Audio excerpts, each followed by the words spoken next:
Welcome to the Crazy Entrepreneur. 10 Principles, The Power of Intention, Part 1 today. Let's see some principles that actually govern the power of our intentions. Discover the crazy entrepreneur in you with this comprehensive blueprint for network marketing and entrepreneurship. Follow me on social sites, learn, implement, then transform. By now, visit my website. Access 200 power pack topics in digital format, videos, audios, and PDFs.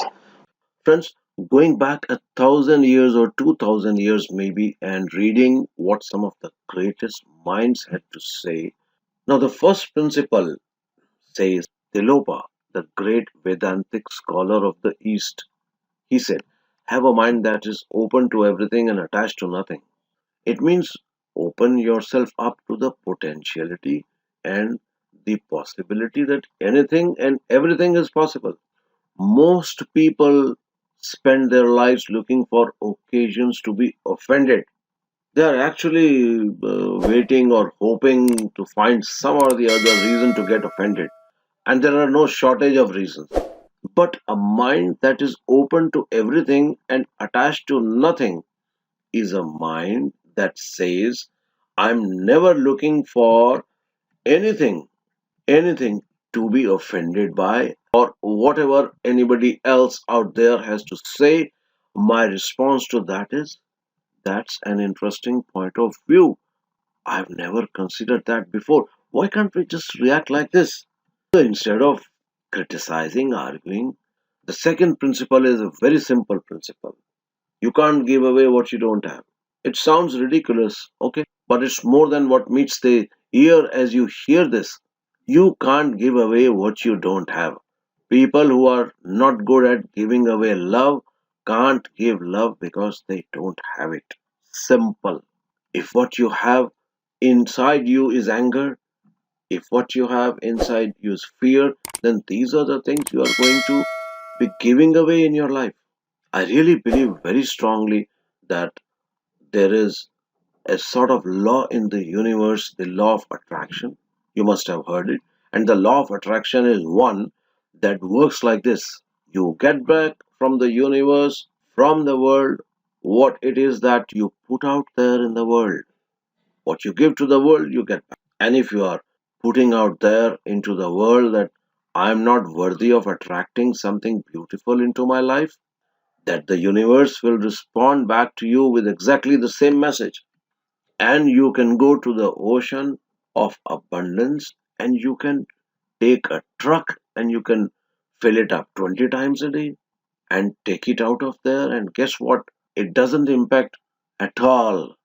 The ocean of abundance never even goes down a zillion of an inch. It's unlimited. You can go in the same ocean with a small eyedropper and you can just pick up few drops.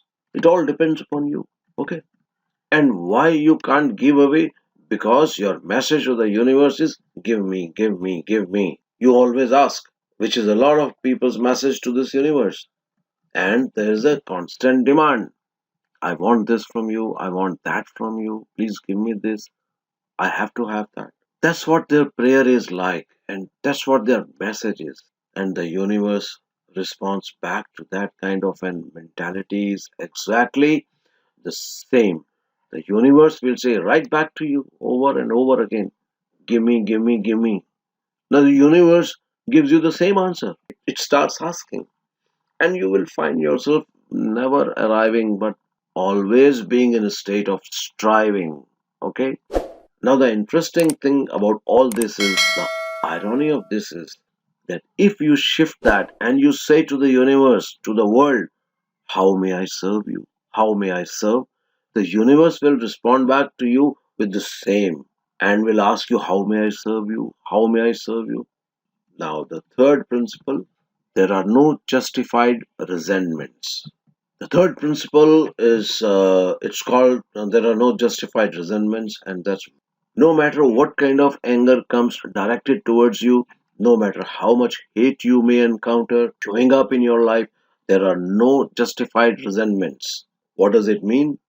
If you carry around resentment inside of you, okay, unhappiness inside of you about anything or about anyone, and I'm talking about the person in your life that you feel was abusive to you in your life. Maybe I'm talking about I'm talking about all of the things that you have justified in your heart, in your life, that you have the right to be resentful about. And I'm suggesting to you that those resentments will always end up harming you and creating in you a sense of despair. Okay? But at the higher level, when there are no justified resentments, what you are doing, you are at a place where you are sending love now in response to hate. Your philosophy totally changes. The next principle I call, don't die with your music still in you. All of you reading this, okay? All of you reading this, you have some music playing, and all of you have a heroic mission. Oh, to be a crazy entrepreneur is not an easy mission. Maybe you have a book you want to write. Now there is a composition you want to write. I know there is a song you want to sing. Maybe you want to open up a business. Who knows what it may be? Maybe you just want to travel and see the world. Maybe you want to go into a relationship with someone, but you have been afraid to. But your heart says that's the right thing to do. Okay? At no time will you ever come to the end of your life and say, what if my whole life has been wrong? Whoever you are, whatever that music is, however distant it may sound, however strange, however weird others may interpret it, don't get to the end of your life and know that you are going to leave and you have not played that music yet. Thank you.